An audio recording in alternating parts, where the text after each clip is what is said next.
Claro. Que tiene el tamaño de un puño, 4 cavidades, tiene válvulas que hacen que los fluidos de la sangre. Y lo que es la fisiología va a ser la función, es el para qué sirve, como lo hemos dicho. ¿Para qué? Para mover sangre a todo el cuerpo, llevar oxígenos y nutrientes y retirar los desechos, como es el CO2, hacia los pulmones para que sea exhalado. ¿Cómo lo hace? Vamos a ver después por el llenado, cómo va llenando la sangre, de las aurículas que van a recibir la sangre directamente de todo el cuerpo, y sangre sin oxígeno. A ver, vamos acá, ¿dónde está? Vamos, aquí está, toda la sangre del cuerpo llega hacia la vena cava superior, que desemboca cerca de la aurícula derecha.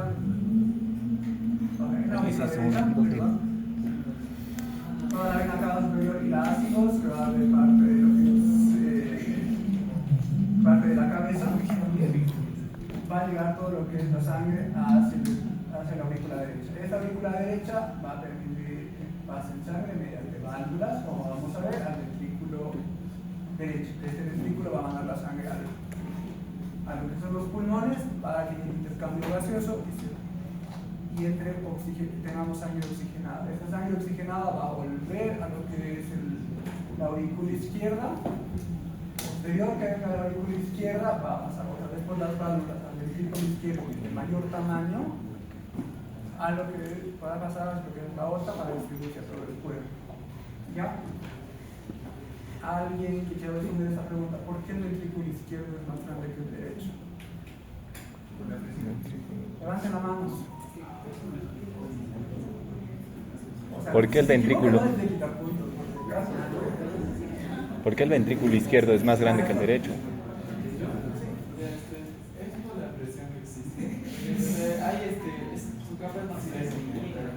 ¿Por qué es más gruesa? Ah, ¿por la eyección, doctor?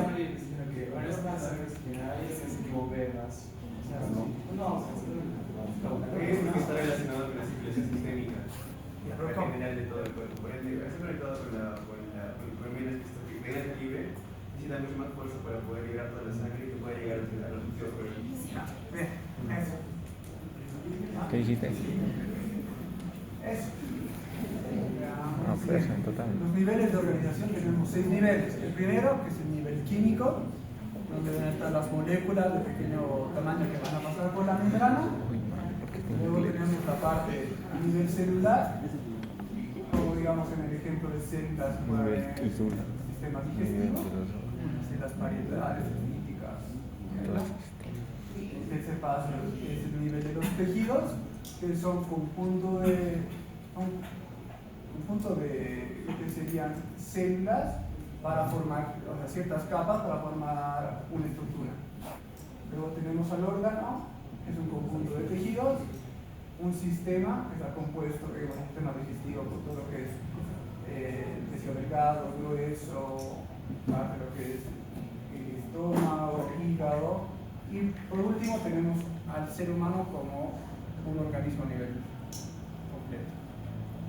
Las funciones básicas de la célula son 4. La primera, obtener nutrientes y oxígeno. Vamos a tener nutrientes y oxígeno, van a ver al intercambio base. Van a generar la producción de ATP. Aquí tenemos un mitocondrio generando ATP. ¿Cuánto ATP generaba? 32. Van a ayudar a eliminar desechos. Podemos ver en el desechos también por el tema de la orina. Y para sintetizar proteínas, como en el caso de insulinas. Otras funciones principales nos ayuda a controlar el intercambio de materiales. Aquí podemos ver, les voy a dar este ejemplo que me gusta mucho cuando veamos transporte de membrana. La membrana es como un guardia que permite o no el paso de sustancias. Nos va a ayudar al movimiento interno y externo. Va a responder al ambiente en caso de que hayan bacterias, los leucocitos. Y nos va a ayudar a la reproducción, así como en este caso se reproducen células, una célula se reproduce ¿okay? Algunas funciones especializadas de ciertas células son las células glandulares del sistema digestivo que van a sintetizar enzimas digestivas para procesar los alimentos. En la parte renal vamos a ver a las que filtran y que tienen sustancias necesarias, vamos a ver el glomérulo, cómo está compuesto y cómo va a pasar ciertas sustancias, va a dejar que el sodio, el potasio en ciertas oportunidades se elimine o en ciertas se reabsorba. Vamos a ver las células musculares, que son importantes para generar movimiento intracelular para contraerse, tanto las del músculo esquelético como las del corazón, y las neuronas que van a detectar cambios ambientales y nos van a ayudar a la transmisión de impulsos eléctricos para hacer movimientos de músculos, para oír, para ver, todo. Este es un ejemplo de las tarjetas que había, digamos. Así podríamos hacer tarjetas sobre una enfermedad, si quieren dibujen, si quieren algo como les gusta. Ahora vemos que son los tejidos. Los tejidos son las unidades estructurales que están compuestas por dos o más tejidos primarios que trabajan juntos para realizar funciones específicas. Un ejemplo es la función del estómago, y eso tiene varios tejidos: el epitelial, el muscular, el nervioso y el conectivo. Cada uno tiene cierta función. El epitelial, digamos, es un revestimiento que va a tener el estómago que nos da una barrera protectora.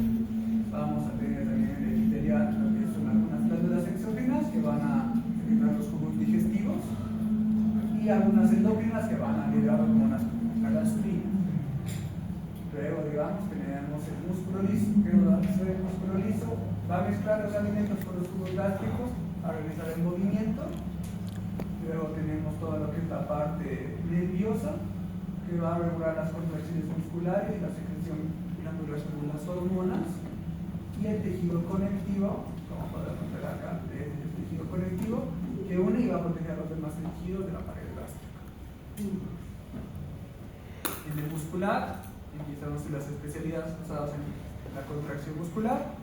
Tenemos tres tipos de músculo, que eso tienen que saberlo siempre: esquelético, cardíaco y liso. El esquelético para mover los huesos, y en sí todas las que tienen huesos, y en el sistema digestivo como protección. El cardíaco, que va a mover la sangre del corazón hacia el resto del cuerpo y hacia los pulmones. Y el liso, que va a controlar movimientos de los órganos huecos. Siempre recuerden que todos los órganos huecos son músculo liso, a excepción del corazón, ¿no? La mayoría, todos los músculo liso son órganos huecos: el esófago, el estómago, el intestino delgado, los juguetes, con tejido liso. Luego tenemos el tejido nervioso, que está compuesto por células especializadas en generar y transmitir procesos y señales nerviosas.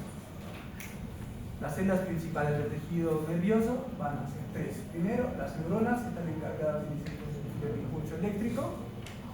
Las células gliales con neuroglía, que van a brindar un soporte y nutrición y protección a estas neuronas, y nos van a ayudar como una comunicación y coordinación corporal y de unas señales eléctricas para hacer ciertos movimientos.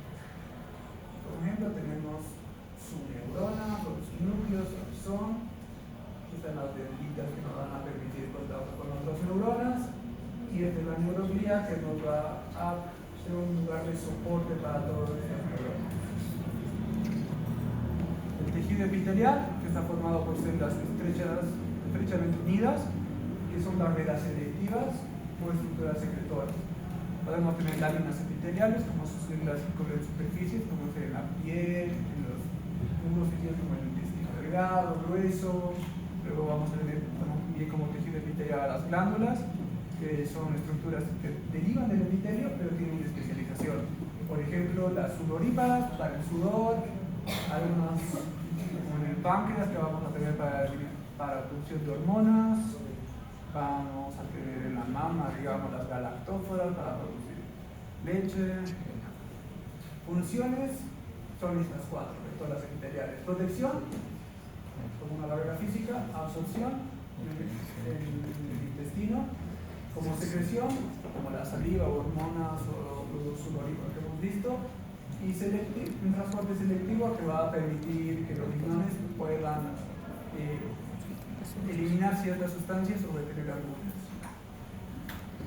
En los tipos de glándulas, vamos a tener dos tipos de glándulas, las exócrinas y las endócrinas. Exócrinas, como dice su prefijo, exo, afuera. Secretan todo hacia el conducto. Y vemos el sudor y la leche. Endócrinas es todo lo que van a liberar al interior, todo lo que va a liberar a la sangre, como ser hormonas como el glucagón, la insulina.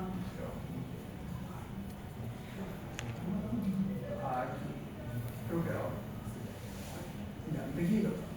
Son materiales biológicos constituidos por un conjunto completo organizado de células.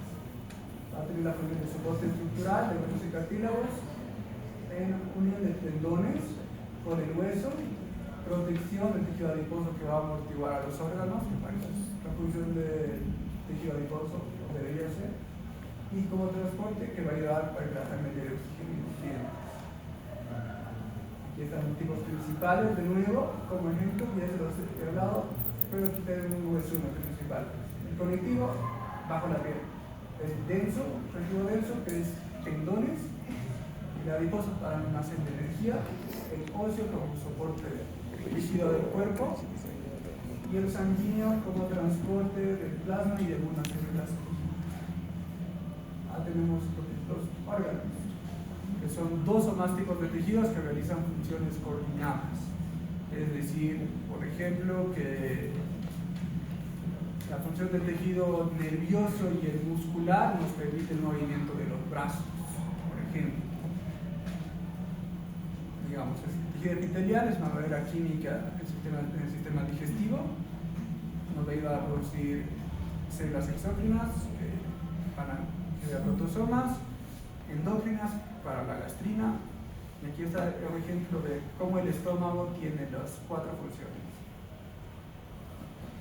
Un sistema va a ser ya el conjunto de los órganos, como hemos visto, y trabajan para realizar funciones específicas para la supervivencia del ser humano. Esos son todos los sistemas que tenemos: el cardiovascular, el digestivo, el endocrino, el tegumentario de la piel, el linfático, el muscular, nervioso, reproductivo, respiratorio, esquelético y urinario.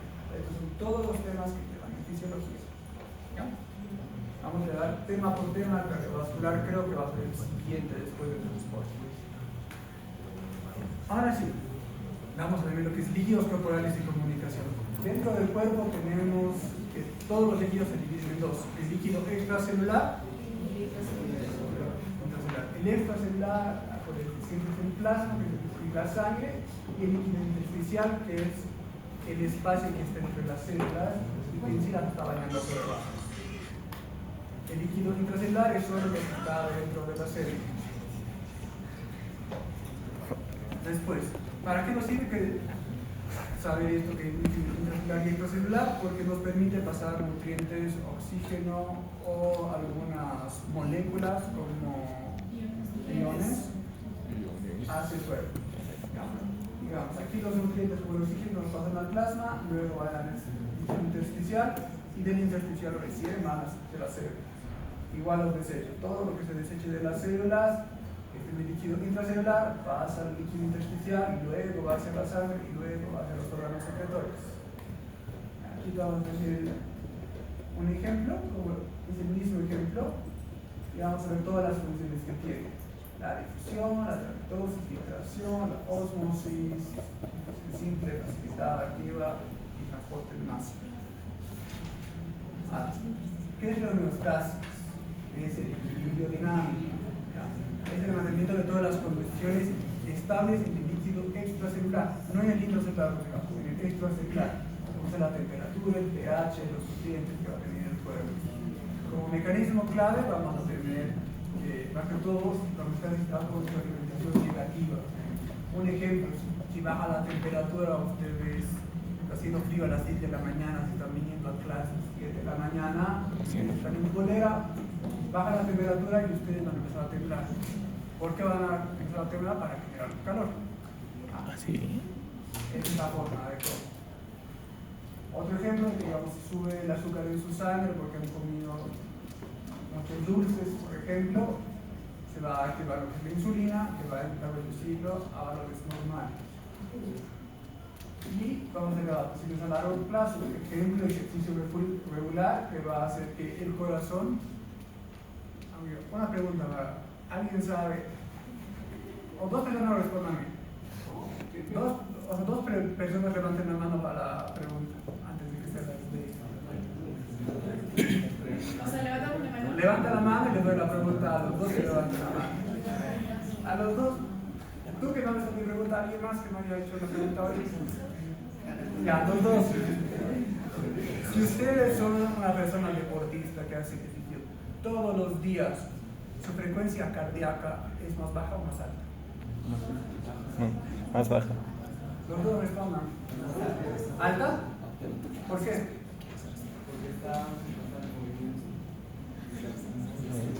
Sería baja, ya que en el momento del esfuerzo físico sí aumentaría la frecuencia cardíaca, pero cuando estamos en reposo la frecuencia cardíaca sería normal.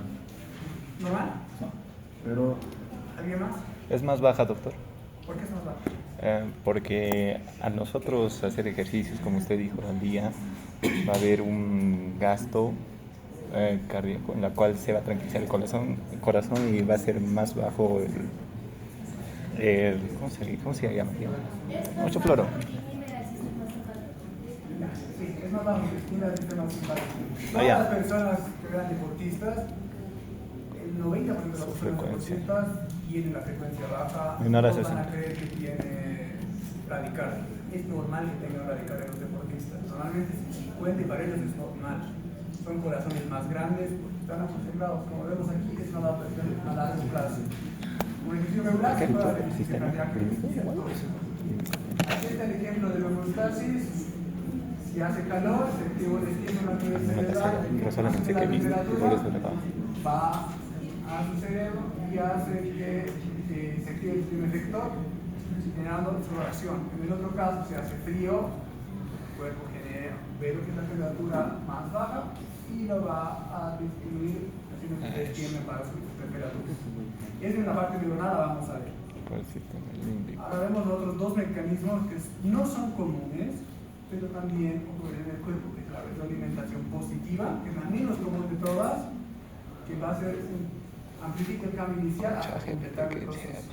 Un ejemplo es el parto. Cuando tengan un parto, las primeras contracciones que empiezan a generar van a empezar a generar oxitocina.